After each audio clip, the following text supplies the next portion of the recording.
Perfect. Well, it's 2 minutes past, so I think we'll get started. But yeah, thank you everyone again for joining today's first webinar in our spring series. So I'm delighted today to be joined by Patrick Cadwell. He is our top active user at Dublin City University. So yeah, again, thank you to Patrick for offering your time to speak with us today. Really looking forward to your presentation.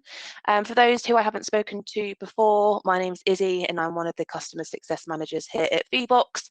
So I obviously work in our education team here, and so Dublin City University being one of my accounts that I work with. But let me just move on to my next slide. So delighted today to be joined by Patrick Cadwell, who is an assistant professor at Dublin City University. I'll leave it up to Pat to do a proper introduction, but just wanted to, just to say again, thank you. We really appreciate his time today. We will be using Vevox in today's session, so Pat has a couple of slides that he has set up, and of course we will be using the Q&A board. So if you do have any questions for Patrick himself or for the Vevox team, please do post them through the Vevox Q&A board. Cool, Pat, all over to you. I will just make you the presenter now, and then you should be able to share your screen. Okay, well, hello everyone, and thanks for joining on a busy Friday afternoon. I appreciate your time today. Basically, what I'm going to do to start the presentation is to give you a Japanese expression that I love. The expression is "wazawai tenjite fukuto nasu." And in English, this can translate into something like turning misfortune into a blessing.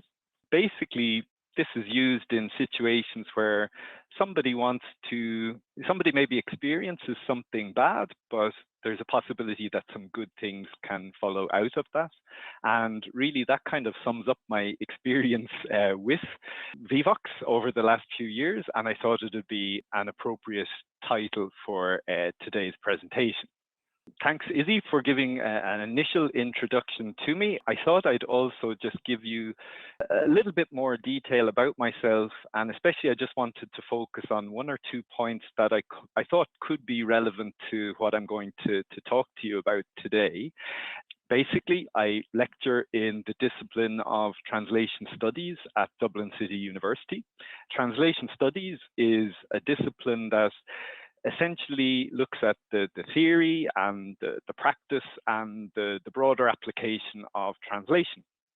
So I teach and I research about translation of language and culture, and I have a particular personal interest in Japanese and translating from Japanese into English. As far as my research goes, though, I'm also really interested in the role that translators can play in society. And in particular, I look at the role that translation can play in more effective crisis communication and in disaster risk reduction. So the reason that I'm pointing all of that out to you right at the beginning is because I think you can see from that I am not an expert in digital education. I am not a technologist. You know, I don't have expertise in things like diversity or inclusion or some of the things that I'm going to touch on in my talk today. Probably by this point, you're asking yourself, well, then why are you presenting here to me? You know, I've asked myself a kind of a similar question, but the conclusion that I came to is, I guess many of the people, or at least some of the people who use tools like Vevox for education purposes might not be technical wizards or might not be experts in, you know, digital pedagogy. And I think that's okay. You know, one of the reasons why I accepted to do this talk is because I like the tool. I find it easy to use. I'm somebody who's interested in technology, but not an expert by any means. And I've just found that there can be some benefits in introducing it into the teaching and learning environment. So essentially, I just felt there could be some benefit in sharing my very non-expert opinion. So with that in mind, I wanted to run a quick poll, as Izzy said. Basically, I just want to get an idea of the experiences of the people on this webinar, just to see if your experiences and my experiences kind of match in any way. And basically, what I'm really just asking is for you to choose the kind of option that is most appropriate to your experience. What do you think about your experience of using polling tools like Vevox? So I'm just going to wait maybe 10 seconds to give people a chance to answer, and then I'll move on to the next slide to show what people are saying in the room. So, okay, here we are. Interestingly, what it seems in this room, in this webinar, is that most of the people on this call started using Vevox after the COVID-19 crisis. So actually, that's a little bit different to me. I would say that I started using Vevox very much during the COVID-19 crisis, and my whole, I guess, experience of using this tool is fairly intimately tied up with that whole experience and the challenge of, I guess, moving to online teaching pretty suddenly and, you know, under some difficult circumstances. But as you can see, most of the people on this call are more recent users. So that's really interesting. To give you some background about my experience with using the tool, like I said, I really started using it during the pandemic.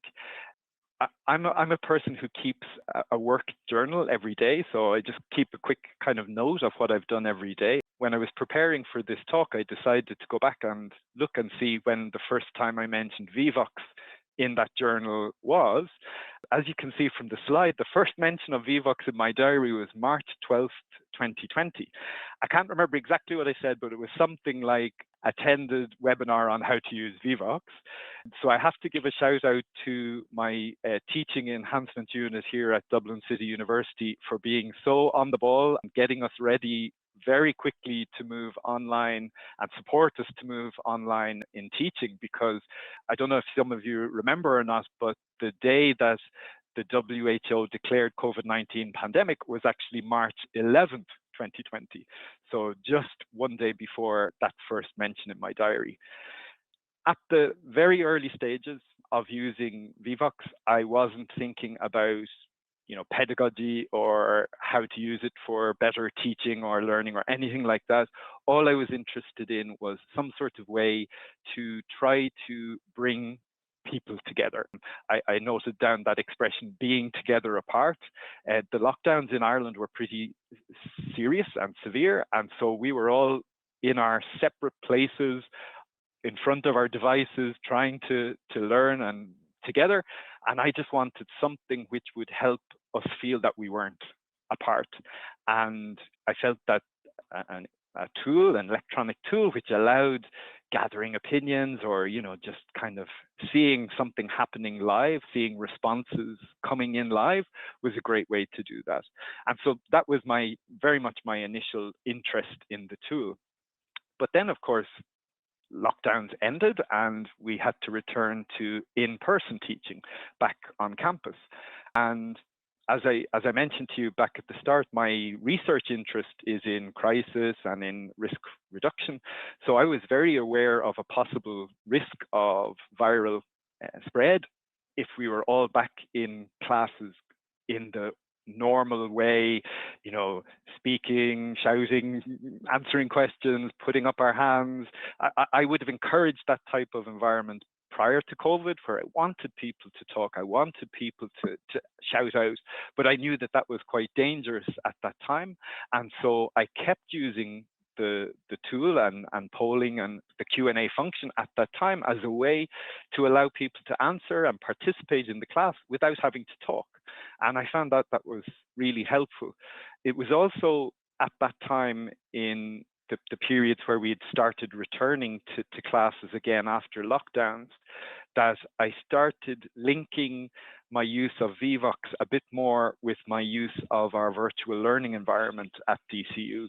So what I started doing was kind of, you know, advertising the Vevox polls or the surveys on this virtual learning environment before the class time, use it during the class time, but also leave it open after the class time so that people who couldn't make it to campus for various health reasons or because of the pandemic could also still feel engaged and involved and participate in at least some of the teaching and learning activities. So that was kind of why I continued to use Vevox, but in a slightly with a slightly different reason in mind once we got back to in-person teaching. So then now the pandemic is over, hopefully. I mean, yes, the pandemic is over, and you might ask, well, why am I still using Vevox, or why am I still interested in this type of technology or this type of polling Q&A activity?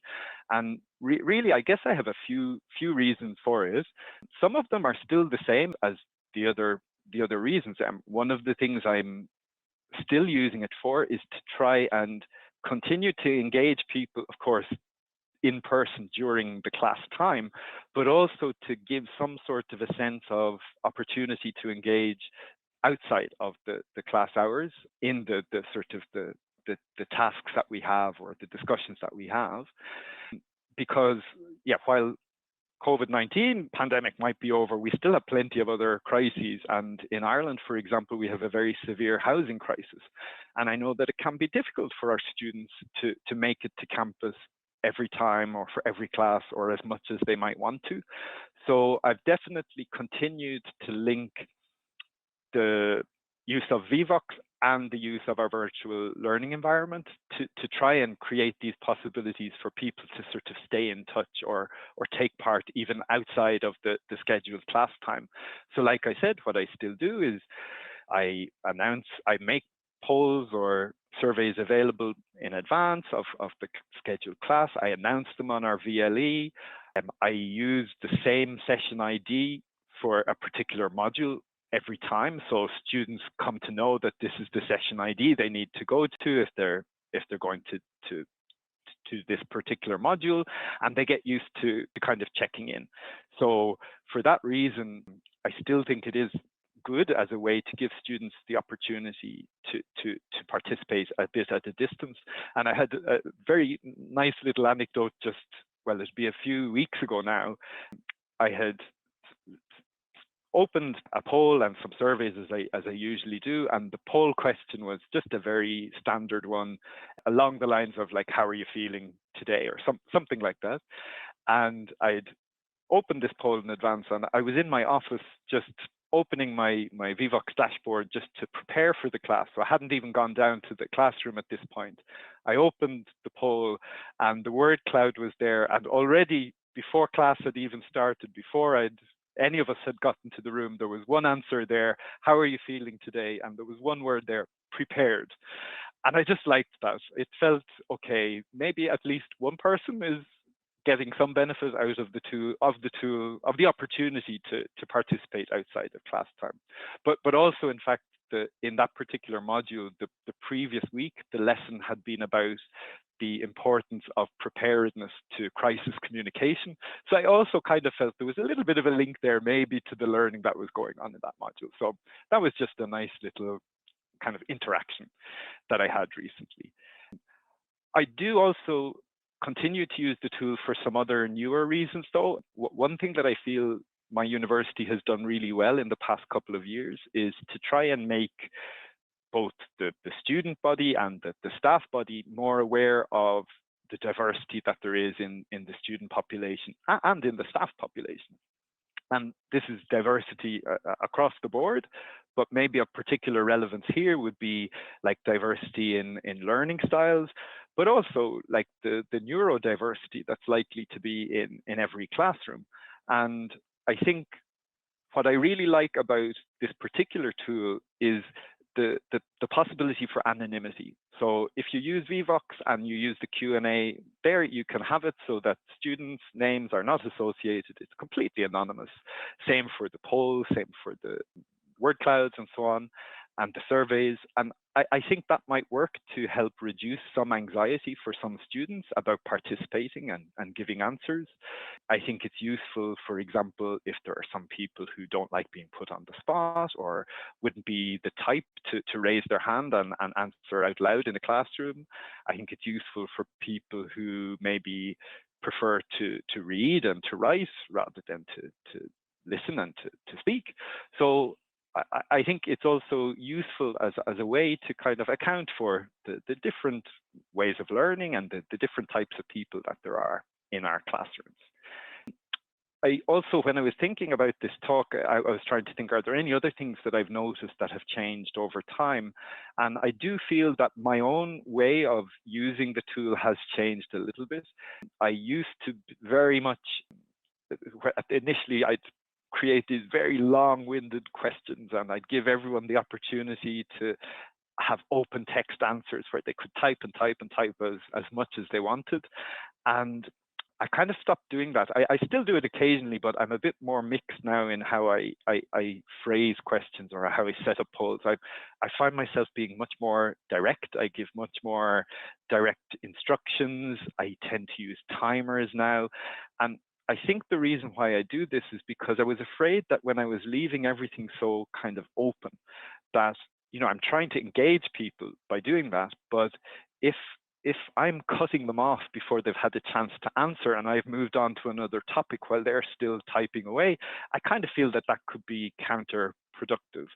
So just myself personally, now I'm tending more towards fairly short, sharp, timed responses. I don't know if that's the right thing or the wrong thing. It's just something that I notice I've changed over time. And maybe part of it, honestly, is more just to do with better time management on my own part. But I do also feel that I think it's better if the students feel, okay, I have this amount of time to answer, and I know that I'm going to get my chance to participate if I want and not be cut off. Then I suppose the last thing that I just wanted to mention is that while up to now, pretty much all I've been doing has been about, like I said, engagement, either in person or kind of outside the classroom, or just getting opinions, testing people's knowledge. One thing that also has changed a little bit for me of late is that I have been trying to use polls as a way to also maybe understand my students' learning a bit more, which I definitely hadn't been doing up to now. So, for example, one of the things that I find is that in my classes, I think the students don't engage with the marking rubrics for the assignments that I create as much as I'd like them to. And even though, you know, I make the rubric, it's there from day one. I talk through it in, you know, an early class in the module, but I still kind of get this feeling that students don't really notice the rubric or don't pay attention to it. So recently what I've started experimenting with is creating polls about the rubrics as a way to, I suppose, kind of understand what students are focusing on or what students are not focusing on in their understanding of how they're going to be assessed. So, like, I mean, something very simple where I'd say, for assignment 1, you should do A, B, C, all of the above, and use that as an opportunity to then sort of talk through the goal of the assessment, or how to go about the assessment in a way. Like I said, I have no idea if that's the right thing to be doing, the wrong thing to be doing, but it's just, it's something that I felt was a kind of a useful way to also try and use this kind of polling feature as a way to get a sense from the classroom of how they were understanding how they were going to be assessed. So that's pretty much all I wanted to say basically about my experience.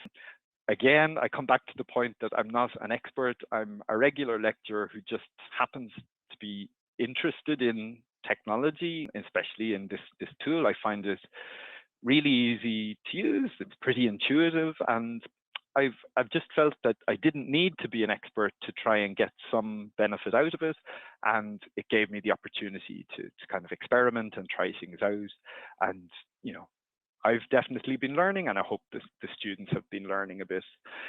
So I guess with that spirit of learning in mind, I wanted to end my talk by possibly teaching some of you a little Japanese. It may be that many of you already speak Japanese, but just in case not, I thought I'd teach you some Japanese expressions. So again, using the same session ID, I'd just like you to choose the expression that would normally be used in Japanese at the end of a presentation like this. So if somebody was presenting to you in Japanese, at the very end, there's a kind of a set phrase that they would use. Would they say, gochusou-sama deshita? Or would they say, gobusata shite orimasu? Or would they say, goseichou arigatou gozaimashita? Okay, I think that's about time. So let's see, what do people say? Oh dear, there we go. There must be lots of people who already speak Japanese. That's perfect, yes. So the answer is, you would normally say goseichou arigatou gozaimashita. This essentially is quite a polite way of saying thank you for listening. The first one could be very useful if you ever go to Japan for travel. Gochusou-sama deshita is what you say at the end of a meal or after receiving some food or drink, and it just means kind of thank you for the meal, thank you for the food. And then gobusata shite orimasu is something that you would say again quite politely if you haven't seen somebody in a long time. Okay, that's all I had planned to say. Izzy, I think you can take back control now. Thank you so much. Perfect. Let me just share my screen quickly. Thank you, Pat. That was amazing. And I actually got that last question correct as well. Yay for me. Wanted to quickly promote our upcoming webinars. So on the 11th of April at 3 p.m. UK time, we have our next seasonal roundup. So this will be very much going over our next product update release, which is actually coming this Monday, the 25th. So join Kate and Ethan on that. That'll be a good one. And then we have our next webinar in our Education Spring series, which is titled Under Pressure, Bringing the Workplace to the Lecture Theatre Using Vevox, with Liam at Manchester Metropolitan University on Friday, the 26th of April. I have linked both of those webinars on the homepage of the Vevox session. If you've obviously already registered to this webinar, it automatically registers you onto Liam's webinar. However, I have put the separate link for Vevox Seasonal Roundup in there as well for you to register for that. And we've got just over 15 minutes. So if you do have any questions, please do feel free to post and also like the questions that have been sent in by others, and we will go from the top. So Patrick, first question, what do your students think about using Vevox? Well, overall, I guess you'd have to ask them probably, but my perception of what they think about it is that they're pretty happy to use it. I do think, I didn't realize I was such a big user of it. I guess I obviously do like the tool, and I found this kind of useful. So I do tend to use it quite systematically, where it would feature in many of my lessons at a particular time or at a particular couple of times. So I do think, I hope there's no kind of groan when I put on another poll. I do think that I can also, you know, without kind of any particular data, just anecdotally, like even just the very simple icebreakers seem to be very popular. Like just asking students at the beginning while they're getting kind of warmed up and settled in and opening their books and that, asking them how they're doing or what they remember from the last lesson. Those simple things seem to be really popular. And I know that there is also an element of humor to these. So for some of the how they're doing, they'll, you know, there'll be plenty of feeling sleepy or feeling rough today, but also because we're a translation and language school and degree, there'll be people speaking in different languages and answering in different languages. And sometimes they're languages that none of us particularly know. So that's kind of cool as well. So overall, I would say that the response is positive, and I tend to get pretty consistent use. Like it's, you know, I can kind of judge how many people are in a room and how many people answer, because you can see on the tool how many people are actually engaging. It might not be 100. I doubt that it's always 100%, but it's usually a fairly high percentage of the class. And again, I kind of like that even if somebody doesn't like it, it doesn't take a huge amount of time, and there are other ways that other people can engage. So we still in class will use in-person questions or raising hands as well. So, you know, there may be people who don't like it, but I don't think that that's necessarily a bad thing. It's just a different way to engage. Definitely. Thank you. Yeah, I think we've got a couple of other questions in the Q&A board that you've kind of answered within the answer as well. So that was great. Thank you. Has student feedback about Vevox shaped how you use it, or has your use evolved based on what you believe the students are looking for? Yeah, so I have a couple of feelings about this. I know that it is important to get student feedback, and I do try and get it informally, but I do also feel sometimes that in some academic settings, students are being over researched or requested for too much feedback all the time. So to some extent, I haven't done a sort of a systematic request to know, what do you think about this tool, or how would you prefer to see this tool? I think that wouldn't be necessarily appropriate. I do a more general feedback where, what's going well with the classes, what's not going so well with the classes, what would you like to see? So there hasn't been anything particular in student feedback that has shaped my use of Vevox, I think, except about maybe rubrics, where I did get some feedback that students were saying, oh, I didn't even know we had a rubric for this assignment. And like I said, I thought I was being quite explicit with them about it. So I felt it was useful as just another way to try and engage with something where I guess maybe I thought they were doing something or getting something from the rubric that they maybe weren't all. I would say overall, in response to that person's question, the kind of the feedback versus my own perceptions of what they're looking for, it's probably more on the perception, my perceptions of what they're looking for. And like I said, it's a tool that I'm using kind of experimentally, just seeing what works, what doesn't work. So I haven't approached this from a pedagogically rigorous way, I would say. Cool, thank you. Love the tip about polling around rubrics, assessment, arrangements, etc. Definitely sharing this one. Well, that one only came to me quite recently, so I have no idea if that's a good thing to do or not, but I think it's a nice idea. One thing that I was thinking of is that you could then sort of build on that to maybe think about kind of co-design of rubrics and this kind of idea, but that's a step beyond my current capacities, I would say, but it's something I'm kind of thinking of. Thank you. This was just a question for Vevox. How do you integrate into PowerPoint? So yeah, whoever posted this question, if you just want to email us at support@vevox.com and we can help you further. I'll just leave that question in there just to keep the email address visible. What proportion of students in the lecture theatre will get involved in a poll? I think you kind of touched on this. I can't answer that perfectly, but I guess based on my, obviously limited experience, I'd say it's usually in the sort of 80 to 90% range. Like I said, with the tool, you can see how many people are signed on. And I obviously know how many students are registered for my classes, but not everyone turns up in person. So I would guess about 80%. That can change as well. Sometimes I've noticed that maybe not so many people will engage, for example, with the icebreaker, but maybe they will engage more with a more content-oriented poll or something that's kind of more eliciting their opinion or something like that. So I don't know that it's necessarily even sort of consistent across a whole class time. Yeah, that's a good point, actually. I've never really thought about that because, yeah, some people might just want to kind of get to the point and just answer the things that you're using it for rather than maybe just an icebreaker question at the beginning. Yeah, and especially like sometimes with the icebreakers, I do use it in a way like to kind of just get people ready. People might still be coming into the physical classroom and stuff. So, maybe that also makes sense that the percentage wouldn't be quite as high. Definitely. One thing I do try and do, as I say, is I do use a consistent session ID for a particular module so that students know it'll be open to them before they come to class, it'll stay open after class, and they know it's always going to be the same thing. Yeah. But yeah, definitely. the QR code that they just use pretty quickly as well. Yeah, that's a really good tip. Thank you.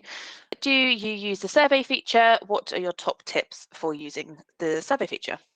Yeah, so I do use the surveys a lot. As I said, mainly with the notion of not the live part, but the idea of having something also in the background that other people who might not be in the in-class time could also participate in. I don't know that I've necessarily any top tips for this. What I would say is with the survey, you lose some of the very useful sort of quick functionalities that the polls have. So with the polls, it's so easy to kind of show the results or set a timer or, with almost just one click, or very few clicks it can be done. With surveys, now maybe I'm using them wrongly, but in my experience they require a few more clicks, and it's a little bit fiddly in front of a class, so I tend to use them more to gather kind of data or answers that we might then talk about in a later session. But I don't know that I've any. Maybe this could be more appropriate for a Vevox. Yeah, I was going to say definitely we can, again, whoever emailed in, feel free to email. We can always jump on a call, or kind of, we've got lots of help articles to kind of explain the survey feature in a bit more detail, but typically they are used in the more asynchronous style, whereas as Patrick does, kind of more synchronous, kind of the live polling, you get the answers straight away. You can speak about the results with your students and kind of move on to the next question, whereas surveys can still be used live, but lots of people use it in the more asynchronous style. But yeah, again, feel free to get in touch and we can always discuss that a bit further. Thank you. And questions already been answered a couple of times already. Do you think by using Vevox so regularly it helps set expectations with your students? Does it help them?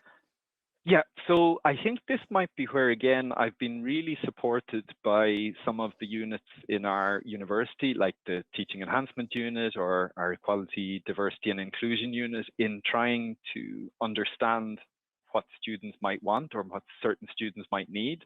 And I do think that one of the reasons for the regularity with which I use it and the regularity with which I add the sort of Vevox piece into our virtual learning environment is because for some students that sort of pattern or that routine is very useful in, for example, reducing anxiety, but also just establishing kind of patterns and routines that they kind of know, okay, at the start of a lesson when Pat's there, it's likely there's going to be some sort of a poll happening, and probably halfway through the class there'll be another poll happening. And for certain types of people, having that awareness beforehand can be very useful definitely. and comforting. So I don't think you have to use it in a regular routine way by any means. I think there are, again, it's just another tool in your toolbox. But for me, I tend to use it with regularity because I know the profile of some of my students, and I think it's helpful for some of them, but also it's not required because it's anonymous, because it's well, at least I've said it to be anonymous. It means that if that routine doesn't work for people, I'm not forcing them to answer the polls. They can just not worry about those 30 seconds or 1 minute. Yeah, and that leads us on nicely to the next question, actually, because someone has asked if you have ever used Vevox in the identified mode. Personally, no. We have, with our virtual learning environment, plenty of ways for students to ask questions and interact in an identified manner.